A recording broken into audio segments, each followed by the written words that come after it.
Had you ever heard of the Edelman Trust Barometer? I We're live have, now, in by the way. fact. Yes. You have? Oh, Yes. so I'm just a dummy. Never heard Not of at it. all. I feel like you pointed me towards it. I just don't run in the sophisticated highbrow circles that you run in, Carrie. That's the That problem. must be it. That must be it. I'm just always sitting at home, reading white papers and studies. And So I'm going to claim ignorance on this until I saw the findings for this year's survey. So for those of you who don't know, like I didn't, every year there's a survey done called the Edelman Trust Barometer, Edelman being the company that runs this particular study. And they've been doing it for 26 years. Don't know how to know about this. And they surveyed in the most recent edition, the 2026 Edelman Trust Barometer. They surveyed 34,000 people across 28 countries. And the question is essentially, what is the state of trust in global markets, global economies, global institutions? How much do we trust other people, other ideas, other institutions? Before we get into why this is important, or the details rather, let's get into why this is important, Carrie. Why should we know about this study? we should know about the study, and beyond just this study, I think we should know or understand why they do what they do, right? Like, what's the whole point? And if you think about it from the perspective of a consultant, your entire business is built on trust. Whether you believe that or not in the moment, your entire business is built on trust. And I say that not just after you've closed the deal and you're working with someone, and of course they need to trust you then, but you need to be really clear about the fact that the reason someone hires you is because they have built some level of trust with you. And so understanding broadly what that means, right? What is trust in this context? What does it mean? How is it built? And if we look at Edelman, like, what are the trends around it, right? How are people building trust or not building trust? Where does it come from? How does it work? Is critical to your business, whether you like it or not. Yeah, and every time I do a workshop, I ask the people in the room, is it fair to say that most of the business you've earned to date in your consulting business, i.e., more than 80% at least, has come from the network of people that already know, like, and trust you? There's a warm network. There's trust built with those networks. And that's where the businesses typically come from. And the answer is always overwhelmingly, yes, that's 100% true for me. And so when you think about that, why is that? Why did the network consistently send you business and others haven't? It's because of trust. The trust is the reason why the network favors you and feels comfortable doing business with you. And of course, as many people are experiencing now, that is insufficient. Although they may trust you, they might have less needs today, this year, this quarter than they have in the past. So that trust doesn't go as far from a revenue perspective as it used to. So therefore, you have to get new people to trust you. You have to get strangers to trust you. You have to go outside of your network and get those folks to trust you so they can also give you money. Yeah. Yeah. And I think, I'd frame it a little bit differently. I don't think it's necessarily that trust isn't enough. It's the way that we, like, as a society, the way we consider our network has changed. Right. And now we suddenly have these parasocial relationships with these people, who we've only ever seen on a tiny screen, right? And who impact the way we think about things, and often, quite frankly, whose opinion we would take over the opinion of someone that we know. Because there is this perception of expertise or a perception of level of trust that they deserve in some way. And it's very different, right? In the old times, if we age ourselves, you didn't have that. All you had was your ability to ask somebody what they thought of their experience, with a certain provider or buying a product, whatever the case may be. Now we're in this world of ratings and, reviews. And as much as we know deep inside that maybe they're not all real or true, it feels like really good data, right? It feels like information that's useful. And so there's a shift, I think, the way I look at it is there's a shift in who your network is. Who are the people that are going to recommend to you, and who do you want to listen to? Did you know that people get paid to write fake Google reviews? Absolutely. I didn't know. I mean, I think just a dummy. I didn't. I There's don't think places you where they know all that. sit. They all sit in a big warehouse, right? They all kind of scuttle into work in a hangar one day and all sit down and knock them off. And There's always someone trying to game the system, eh? I Like know. no matter what, someone's going to try to Yeah. game the system. So let's get into the findings of the 2026 Edelman Trust Barometer. I'm looking at their top 10 findings from this year's study. And the big headline is, in a word, insularity. The big finding is that people have become more insular than ever before.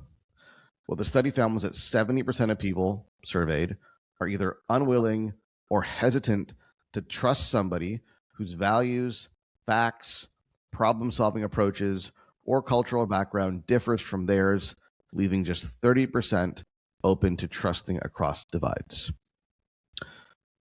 So this is the big headline this year is obviously, and I think this is just worth a quick note, how we trust and who we trust is not solely shaped by our own personal experiences. It's shaped by global politics. It's shaped by cultural norms. It's shaped by the changes in cultural phenomena. It's shaped by the media that we consume. It's shaped by all these perspectives and ideas and opinions and propaganda that we're exposed to, right? It's not like we don't operate in a trust vacuum. There's all these things that influence who we trust and why, and who we don't trust and why. And so this is a very fascinating shift, right? But what we're finding is that people have become more insular. You can obviously connect some dots here in terms of what's driving this type of insularity. And clearly, this is a problem. Clearly, moving more inward and more insular is going to represent challenges in developing and building trust with folks who maybe aren't the exact same as you and don't think the same as you and don't have the same values as you and don't it's even problem solving approaches is one of the categories, not just culture or things like that, but problem solving approaches. In other words, you're an expert, you think about an issue a certain way. Your client, your prospect's not an expert, they think about it a different way. There's a real barrier now to trusting you because you're seen as being cut from a different cloth, different background, different perspective. I'm less likely to trust you in today's world than I might have been a few years ago. I think it's also worth talking about the flip side of that. So the other reality is the market is much bigger than it ever used to be, right? You can connect with more people than you ever could before. And this can also work in your favor, as much as I hate it, sort of from a societal perspective.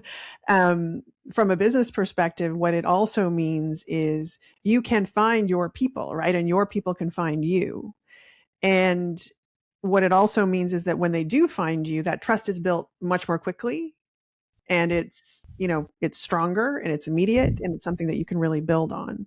And so I don't want this to sound, all doom and gloom, even though, like I said, I think we can talk about a whole other podcast about what it means to our, our world right now. But it also means, a lot on the positive side when it comes to connecting with folks who are going to decide to trust you, because it's a decision, right? They're going to decide to trust you more quickly and more strongly than they ever would before. Well, I think Seth Godin talks a lot about the idea that, like, no matter how weird or obscure your particular angle is, like, you'll find people on the internet who will identify with that, right? I think he's written entire books on this idea, right? And so certainly as digital communication, social media, access to networks continues to proliferate, there's no shortage of opportunity to find your people. And so to your point, if you are not actively sharing your ideas, because this now becomes a shortcut, right? If I see somebody who's sharing ideas that I connect with, I resonate with, I agree with, that's one of the shortcuts to building trust, because they seem to think like me. They seem to share a worldview that I have. They seem to approach the problem the way that I do. That becomes a shortcut. If you're not sharing those ideas, probably because you're afraid of alienating people who don't share those ideas, the consequence of that is you don't connect with the ones who do. Yeah. Yeah, and often what will happen is people will they'll try to, in the pursuit of not offending anyone or not upsetting anyone, become this sort of beige, milk toast nothing that connects with nobody. And we talk about this, in so many different angles when we're working with clients, but this notion of like making yourself someone who nobody dislikes means you're going to make yourself someone that nobody cares to even pay attention to. Yeah, 100%. I want to go through some more of these top 10 findings. This one I don't know if I want to have a big conversation about, but it is interesting. Nationalism is widespread. Trust favors domestic over foreign companies.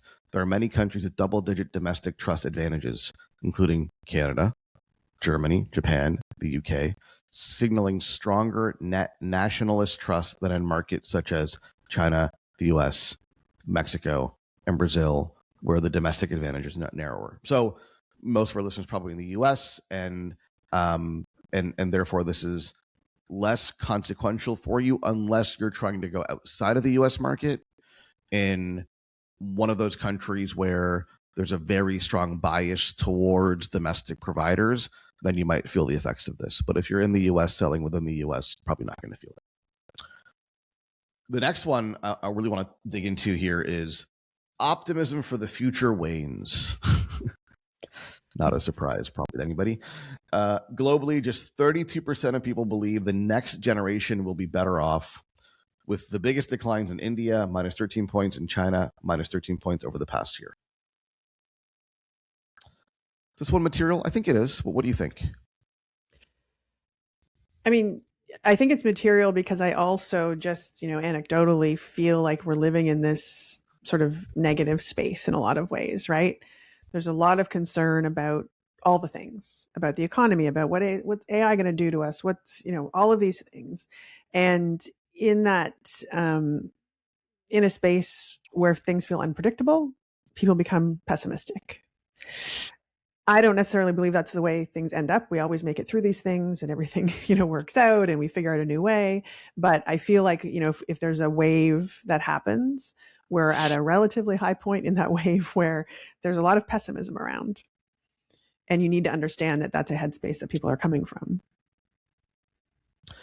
Yeah, and I think it has real tangible consequences on marketing. And I think this is something that we're probably going to see more of now going forward. So this is a bit of a hot take, and either I'm right or I'm wrong, but I think I'm going to be proven right on this. Big, bold, positive claims in marketing are going to be met with a higher degree of skepticism. It's kind of like, to use an extreme example, if you were selling in the middle of the Great Depression how to become a millionaire. Yeah. Let's use an extreme example, right? You can see how that wouldn't land well, yeah, right? Because people are trying to survive and get by and sustain themselves and their basic needs, that such that your promise is too large, too grandiose, and therefore not believable, and will be met with a high degree of skepticism and discarded. And I think that's one of my takeaways here from this idea that optimism for the future wanes. If you're too rosy in your articulation of the outcomes and the results that you can help your clients get in this market, in this economy, you will be met with a high degree of skepticism. I think this is probably a good time for a healthy dose of realism in your claims and your promises that people can genuinely get behind, genuinely believe in, and that feel appropriate for their current state of mind, which may be different in a few years. Yeah, and then I think it's also worth understanding what in our current world combats that skepticism, which takes us to, one of the other conclusions that they have drawn, in this survey, which is you can't ignore the social media of it all, right? They talk about the fact that people would consider trusting a company that they currently distrust if it were vouched for by somebody they already trust, such as a food or lifestyle influencer or a financial influencer. So this notion that somebody you don't really know, but someone who for whatever reason, because you've been paying attention to them and you think you understand them and you believe that you understand their values and their approach and all of those things that we talked about earlier, if that person vouches for in some way the person, the entity that you're considering, that's going to make a difference. And so as much as consultants, to a person almost want to shy away from living in that space, right? Putting themselves out there and connecting and really, to your point, making their opinion known. It's not something that you can ignore. Yeah, and I want to pull a couple of threads together, including the one that you're referring to right now. So one of the key takeaways states that personal networks fill a void left by institutional leaders. And it says that people have gained trust and personal relationships like coworkers and lost trust in government leaders, major media, and foreign business leaders over the past 5 years as a result of major societal events. So my reading of this is we're more likely to trust people that we know and our peers than authority figures like government leaders, major media outlets, etc. Right? Again, this is very much in line with insularity. I'm highly skeptical of what authority figures say, and I default more towards trusting people who I know, who I can connect with, who I can relate with, who are my peers. Couple that with the finding you were referring to, which states that trusted voices on social media open closed doors. Very interesting. It says people who trust influencers say they would trust or consider trusting a company they currently distrust if it were vouched by someone they already trust, such as influencers, which you just mentioned, right? So this is fascinating to me because what it's saying is we're less likely now we've gone insular, we're less likely to trust authority figures, institutional leaders, government, media, business, etc. But we will trust our peers. And who are our peers? Our peers seemingly can include voices on social media who have earned our trust by, as we talked about earlier, sharing their ideas. Right? Less so if they're posturing as some kind of a big, grandiose expert, or there's some kind of talking head from the major news media outlets. But if they're one of us, if they're a peer that we can relate to, whose ideas that we can connect with and share, we are more likely to trust them over and above everybody else. So, I mean, I hope the opportunity here is pretty clear, right? Not only should you be sharing your ideas with the marketplace, but those ideas are essentially your ticket into the circle of trust of your prospect. Like, yes, while we are more likely to be skeptical of strangers, particularly those in authority figures and leading institutions, we do let people in who share our ideas, and those people are proven to be more influential and trustworthy once they get into that circle of trust, if you will. Circle of trust being my language. not the study's language. That's really interesting to me.